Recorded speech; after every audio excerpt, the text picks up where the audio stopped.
So we have some AEW news that I did want to talk about today, and I know some people are going to roll their eyes at this. I know some people are going to look at the thumbnail and say, he didn't really say that. He didn't mention AEW. I know. I understand that. But I do think it's worth talking about, especially considering the week that we've had when it comes to especially Samoa Joe. So, former WWE Champion CM Punk, he conducted a Q&A session with his followers on Twitter on Friday.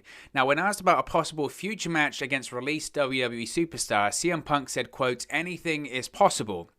Now, it was previously noted that Samoa Joe and CM Punk did have a brief Twitter exchange after WWE released the Samoan Submission Machine on Thursday as part of the Black Thursday WWE budget cut releases.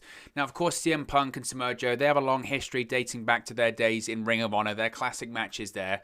Now, during, this was another question in the Twitter Q&A that he did. He was asked who is the best promo in professional wrestling today, and he responded with Eddie Kingston. So that's certainly very interesting as well. Now, again, I know what people are going to say. It's a non-story and all that kind of stuff, but let's talk about it. I think it's worth talking about. I think it's worth talking about and worth discussing when it comes to CM Punk and Samoa Joe. Now, when it comes to Samoa Joe and him being released by WWE, I still, even though it's a couple of days after the fact, I'm still a little bit like, it's crazy that happened, and it's crazy that WWE were willing to let go someone as talented as Samoa Joe. I still struggle to get my head around that, if I'm going to be honest.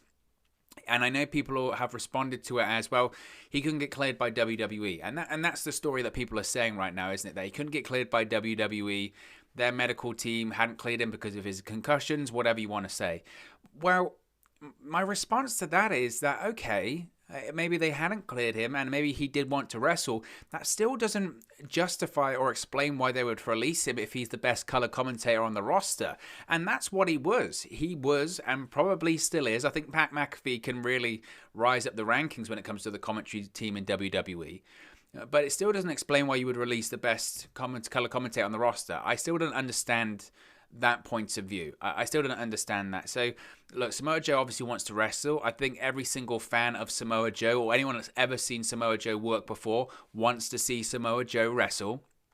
And hopefully we're going to get to a point where that happens. Now, the reason I put this in an AEW video, and the reason why I put this on an AEW background, is because I think if Samoa Joe faces CM Punk, I think there's only one place that's going to happen, and that's AEW. I don't see it happening in New Japan. I certainly don't see it happening in Impact Wrestling. I don't see it happening back in Ring of Honor. The reason why I don't see it happening back in Ring of Honor is I know Ring of Honor are owned by Sinclair, and I know they've got some good financial backing, but they don't have enough to give CM Punk the money that he's looking for, and Samoa Joe for that matter. There's only one company right now that has the scratch to afford CM Punk versus Samoa Joe, and that's AEW, and that's the billionaire Khan family. That's Tony Khan. So I think if CM Punk, to be honest, and Punk, you have to realize when it comes to CM Punk, if you'd have asked me a couple of years ago, what are the odds of CM Punk getting back in the ring and wrestling again, I still would have probably said maybe, but it wouldn't have shocked me in the slightest if he never wrestled again, because I didn't think he had the desire. Now, has CM Punk's desire come back over the course of the last few years? I don't know. I'm not CM Punk. I can't get into the guy's head. What I can say is, though, that when you look at the interviews that he's done, and when you look at him in terms of him speaking about getting back in the ring and having a couple more matches or having one more match or whatever, he does have a criteria now. And I don't think he ever had a criteria before. When he left WWE, when he walked out, because of the way that it kind of unfolded and the litigation and the lawsuits and all that kind of stuff, he was done. And he said that he was retired and he didn't have any interest. Now, I think there is some form of interest there, and he realizes that, look, he's that guy now. He's that guy that people do want to see back, and there is a possibility of him coming back. There's no medical reason why he can't come back. I think that's important as well. We're not talking about a Stone Cold Steve Austin scenario whereby people want him to come back, but physically he can't. Of course, physically CM Punk can come back. He's been out of the ring since 2014, so what's that, 7 years? Any form of injuries that he had sustained previously are pretty much done at this point, and he can come back if he wants to, and he's been very open about it when asked, and I think his position has softened on it, to be honest, and he basically said, look, there's a couple of conditions. One, You know, if it was a lot of money, I can't turn that down. And to be honest, I know some people rolled their eyes at that one and said, oh, he's only in it for the money. He doesn't care about pro wrestling and all that kind of stuff. Well, if you actually listen to him talk about it, he says, look, if someone like WWE offered me tomorrow $10 million to jump in the ring and wrestle a match against Triple H, $10 million is a lot of money. And everyone does have a price, as the $1 Million Man would say. And at the end of the day, pro wrestling is a business, and CM Punk is a businessman. He's an independent contractor. His company is himself, and he would know, and I think everyone would, that, you know, regardless of whatever animosity you have, if someone says $10 million, that's a lot of money. That is a significant amount of money, and it's difficult to turn that down. So I think when he says that, that's what he means by that. And on the other side of it, he said, look, you could save yourself a lot of money as well, as if the story's good, then we can talk. And that's the situation. He's always said if the story's good. Now, previously, he said that he's more interested in facing guys he hasn't faced off against before. And he did an interview recently when he spoke about this. He said if it was AEW, the big match for him to go over there is to face Kenny Omega. He's never faced Kenny Omega before. Kenny Omega's one of the most in-demand wrestlers in the world today. Arguably, he's the best wrestler on the planet today. I know that's a big debate, but he's in the conversation. There's no doubt about that. He's a massive star, and people want to work with him. And CM Punk said, look, if I went to AEW, that would be the match. That's interesting. That's very, very interesting. So why would you put Samoa Joe in there? Well, obviously their matches are mythical at this point. They've got such a history about them, and they were so fantastic. Do I think CM Punk versus Samoa Joe, say in 2021, could be the CM Punk versus Samoa Joe of 2004 or 2005, whenever those matches happened? I don't know. And maybe that is part of the problem, is if you revisit that, there might be a bit of a problem in terms of expectations living up to what people imagine or what people remember them to be. Maybe that would be a problem. And that is something to consider as well. That is something to consider there as well. But when he's saying anything's possible, now it's because anything is possible. Previously, if you'd said, could CM Punk face Samoa Joe again, I'd have probably said no. And I would have said no because Joe's in WWE. I just don't know if I ever see Punk going back and having matches, being part of that creative process again, being part of the Hall of Fame, maybe in 15 years' time or something like that. That's a possibility. But being part of that creative process, getting involved with Vince McMahon and all that, I don't know if I see that. I would have said Samoa Joe, CM Punk is impossible for that, and also they've done it before, and I'm not sure if Punk's got the interest. Now that you could do it in an environment where CM Punk and Samoa Joe would have pretty much full creative control, they could do it how they would want, they could pitch the storyline how they would want to do it, all that kind of stuff, I think does interest him. I think that does interest CM Punk. So when he says anything is possible, I think he really means it. Now, obviously, as I mentioned, they haven't mentioned AEW there, but I think that's because that's the place that would happen. So I'm not ruling it out. Is that going to happen this year? I don't know. And obviously Joe couldn't get cleared by WWE. I don't know what the issues are when it comes to his concussions or anything like that. As I mentioned previously in my other videos I've done about Samoa Joe, when it comes to concussions, it's a really obviously touchy subject, but it's also a really debatable subject. And you have to look at the other people that couldn't get cleared by WWE. They got cleared by other doctors, and then lo and behold, they get cleared by WWE. Again, I'm not jumping on a massive conspiracy. WWE, they're holding people back, or they're purposely not clearing people, but Daniel Bryan couldn't get cleared by WWE for a long time, and he had to essentially go on a journey of all of these doctors that then cleared him. Edge couldn't get cleared for a long time. He did the same thing, and then he go back to WWE and they get cleared. Sometimes when it comes to medical science and stuff like that, it can be opinion.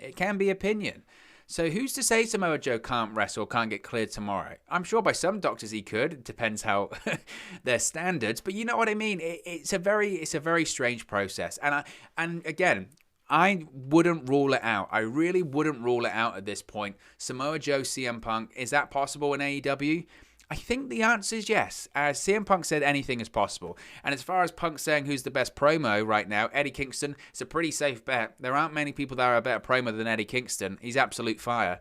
And seeing a match of Samoa Joe versus Eddie Kingston just for the promos would be great. Seeing CM Punk versus Eddie Kingston for the promos would be great. So I don't know. I do think we'll see CM Punk wrestle again. I do think that is a possibility, a real possibility, and almost a certainty, to be honest. AEW, I think it's an option. Now, there are some other things when it comes to AEW that I do want to talk about before we wrap it up. Another is the Double or Nothing poster has been officially released. You can see it there to the right of me on the screen. And obviously it features a plethora of big-name AEW stars. You've got Kenny Omega, Cody Rhodes, Pac, MJF, Chris Jericho, Sting, Darby Allin, Hikaru Shida, Jon Moxley, Brian Cage, Young Bucks, Hangman Page, Christian Cage, Eddie Kingston, and Britt Baker. Now, as of right now, at the time of recording, we haven't had any confirmation on matches, which is interesting considering we're just over a month away. Now, we're probably going to hear something over the course of the next few weeks. I would assume that we're going to start to get the real build to Double or Nothing after the Blood and Guts edition of Dynamite in a couple of weeks' time. And obviously, Double or Nothing, it's one of the tentpole events for AEW now. It's got a bit of history. It's got a bit of prestige to it. It was AEW's first pay-per-view back in 2019. So it's going to be interesting. I don't know necessarily where it's going to be held. Have they officially revealed that or announced that yet? Okay, it's still set to take place in Daly's Place in Jacksonville, Florida, it's saying, according to the information. So it's going to be interesting. And looking at the direction as to where they're going in terms of storylines, it's tough to predict. It is tough to predict right now. I would assume Kenny Omega is going to be defending the AEW World Championship. I would think by that point he's going to be the Unified Impact World Champion as well, so he's going to have those bouts with him. It felt at one point that Kenny Omega was going to be facing Christian Cage when Christian Cage made his Dynamite debut. I don't know if that's still the direction they're going to go in. I know Christian Cage has kind of been feuding with Team Taz in recent weeks. So there's a lot of interesting stuff when it comes to Double or Nothing, and it's not cut and dry and easy to predict as of yet. So that is certainly going to be really interesting. I think there's a possibility we could get Jericho versus Tyson at Double or Nothing. I still think that's possibly more likely to happen in All Out, maybe in late August, start of September. But there's a lot of exciting stuff coming with Dynamite in the future in AEW. And as I mentioned the other day when I was speaking about the Dynamite ratings, that we're getting to AEW's peak point of the year. And this was my point when I was talking about Dynamite getting that strong number, that 1.2 million on Wednesday night, is that realistically, we haven't hit the time of the year where AEW does their big business. AEW does their big business in May, and obviously at the end of August, start of September with All Out. Those are the big events for AEW. So they haven't even peaked when it comes to their programming. And if I'm WWE, I'm looking at that going, wait a minute, AEW's not even hit their peak yet in terms of the time of year where they do their best business. Dynamite's already drawing 1.2 million viewers on TNT. Who's to say they're not going to be closing in on Monday Night Raw come the end of the year? It's a really interesting time when it comes to all of that, and I'm fascinated. Obviously, we're going to cover it at length here on the channel, so be sure to subscribe bottom right-hand corner so you stay aware of that. And finally, the Young Bucks have revealed when they're going to retire from professional wrestling. Now, the Young Bucks, of course, they turned heel recently on AEW Dynamite, and they've been alerting fans when they've updated their Twitter bio over the last few days. Now, here's a couple of things that they've written. One thing they wrote, quote, wrestling sweethearts, needle movers, goalpost chasers, polarizing self-made millionaires could have retired years ago, so this is all extra credit done by 40. Now, it's interesting to note that they want to be, presumably, of course, done wrestling by 40 years old. Matt Jackson is currently 36, while Nick Jackson is turning 32 in July. As I mentioned, the Young Bucks turned heel 2 weeks ago on Dynamite after double superkicking Jon Moxley, who was their tag team partner at the time, to align themselves fully with the AEW World Champion Kenny Omega, the Good Brothers, and Don Callis. So are they going to be done by 40? This was a funny one, isn't it? Because I remember Cody Rhodes has done a similar thing to this, hasn't he? Cody Rhodes has done a similar thing where he said, look, I'm going to retire by... Did he say 40 as well? I think it might have been 40. And everyone at the time went, oh, okay, sure. And I know he still says it, but this is pro wrestlers. Pro wrestlers sometimes they don't see themselves doing something by a certain age, and Cody's the same. Cody, I'll be done by 40, and as he's got closer to it, he's actually gone, wow, maybe it might be a bit longer than 40, you know, maybe a bit more by 40, because I don't know. It's a weird wrestling trait, isn't it? I don't think the Young Bucks will retire at 40. Maybe they'll step back. They're executive vice presidents. I don't know. They can do what they want in AEW. They can call their own shots. They really can.